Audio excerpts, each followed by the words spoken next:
Definitely. Absolutely. Hello, Charlie. It's Ernie. We're ready for you now, Charlie. Are you ready for us now? Relax. That's just a hysteric reaction. What's wrong with him? He thinks he's gone temporarily blind. Just splash some cold water in your eyes and come down. There's just a reason he'd like to speak with you. Why? Because you stuck one finger out, that's why. He's all right, he's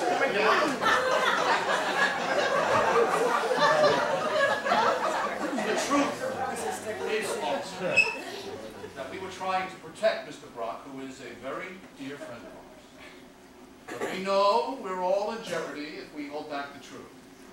There were 2 gunshots here tonight. I personally did not hear them, but I share equal blame with those who did hear the shots and did not come forward with that information, despite the fact that I did not hear them. Stop helping so much, Glenn. Nevertheless, Mr. Brock is willing to tell the full and complete story, the details of which none of us as of yet has heard, about the missing help, about the disappearance of his wife, Myra, and about the 2 gunshots, which I did not hear. I think I'm having another spasm. Who gives a shit?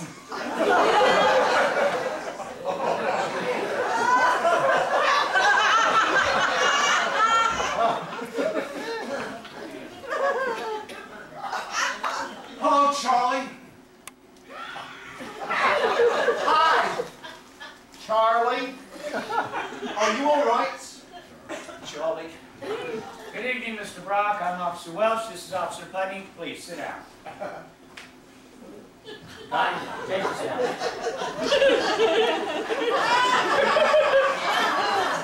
All right, Mr. Brock. Tell us about everything that's happened in this house tonight from the very beginning.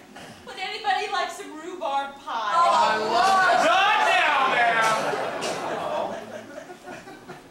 Go ahead, Mr. Brock. Right. Let's see. The story. As it happened. Well, as I remember it. As I'm telling you. Oh, God. But here goes. At exactly 6 o'clock tonight, I came home from work. My wife, Myra, was up in her dressing room getting dressed for the party. I got a bottle of champagne from the refrigerator and headed upstairs. Rosita, the Spanish cook, was in the kitchen with Ramona, her Spanish sister, and Romero, her Spanish son. They were preparing an Italian dinner. They were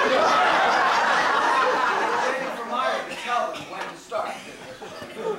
As I climbed the stairs, I said to myself, it's my 10th wedding anniversary, and I cannot believe I still love my wife so much. Myra was putting on the perfume that I bought her for Christmas.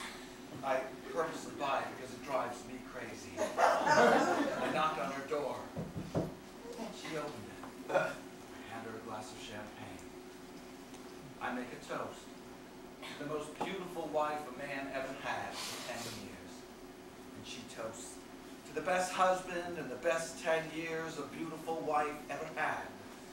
We drink, we kiss, we toast again. To the loveliest skin on the loveliest body. 10 wonderful years.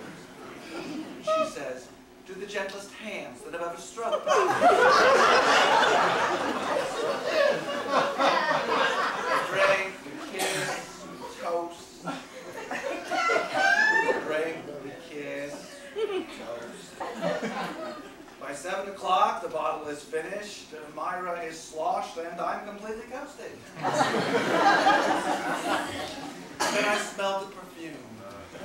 The perfume I could never resist. I loved her in that moment with as much passion and ardor as the night we were first newlyweds. And I tell you this not with embarrassment, but with pride and joy in a love that grows stronger as each new day passes. We lay there spent, naked in each other's arms, leaped in our happiness. By now it's 8 o'clock and outside it's grown dark. Suddenly, a knock on the door. The door opens. A strange young man stands looking down on us with a knife in his hand. Myra screams, "Ah!" I jump up and run for the gun in my drawer. Myra grabs a towel and shields herself.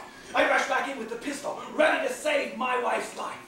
The young man says in Spanish, "Yo quito se dablo en But I don't speak Spanish.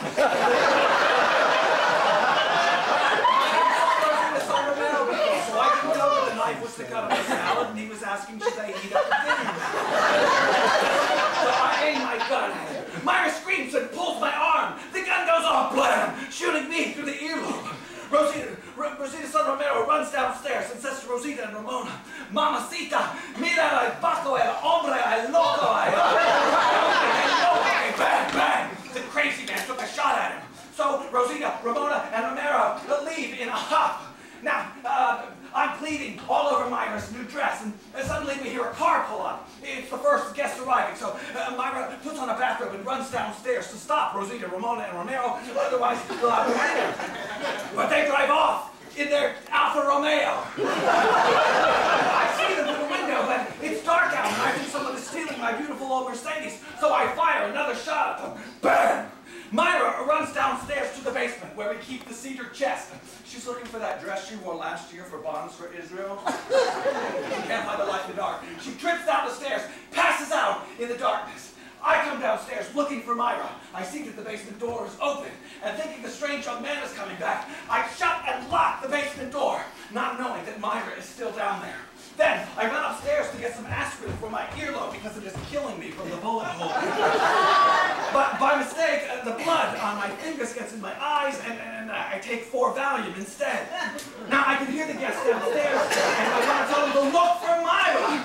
But all of a sudden, I can't sleep on the Valium. And I'm bleeding all over the white rug, so I decide to write a note explaining what happened. But the note looks like gibberish. And I'm afraid they'll think it was a suicide attempt, and they'll call the police. And my good friend Glenn Cooper was coming, and it would look very bad for his political campaign for him to be all mixed up with a suicide attempt. So I tore up the note, and I flushed it down the toilet just as they rushed into my room. And they're all shouting, "What happened? What happened?" And I was going to explain to them exactly what happened, but I passed out from the Valium on the bed.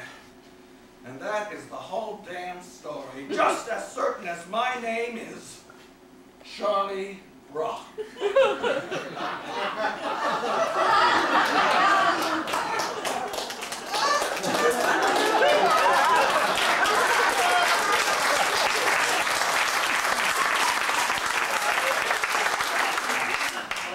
I buy it.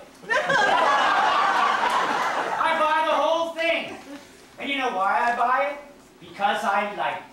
I didn't believe it, but I liked it. And I love my wife too, and that's why I want to get home early tonight. So, good night, folks. Sorry to bother you.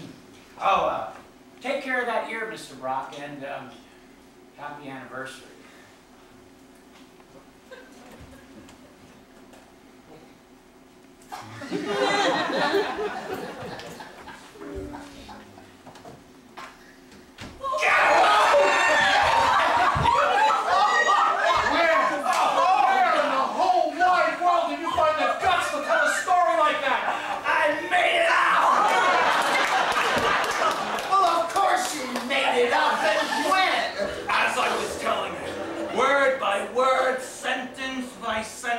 I didn't know where the hell I was going. I just... And you don't even speak Spanish! I made the Spanish up. You shit! We all would have gone to jail for perjury! I know it. That was the challenge. It was the ultimate chutzpah. That was the best goddamn time I've ever had in it. I'm impressed. I'm deeply impressed, because quite frankly, then you've got the weirdest mind I've ever had. Oh, a toast to my husband Lenny, huh? Just when I was getting bored with our marriage, I fell in love with him all over again. To Lenny! To Lenny!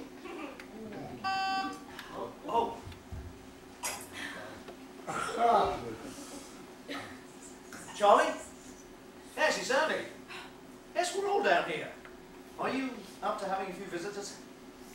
Wonderful, because we're dying to hear the story. We're on our way up. He's going to tell us the whole story. I hope it's shorter than Lenny's story. Later, honey. Get you 1,000 truffles, Angel.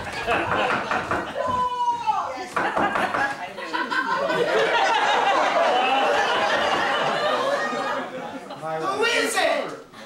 It's my mom.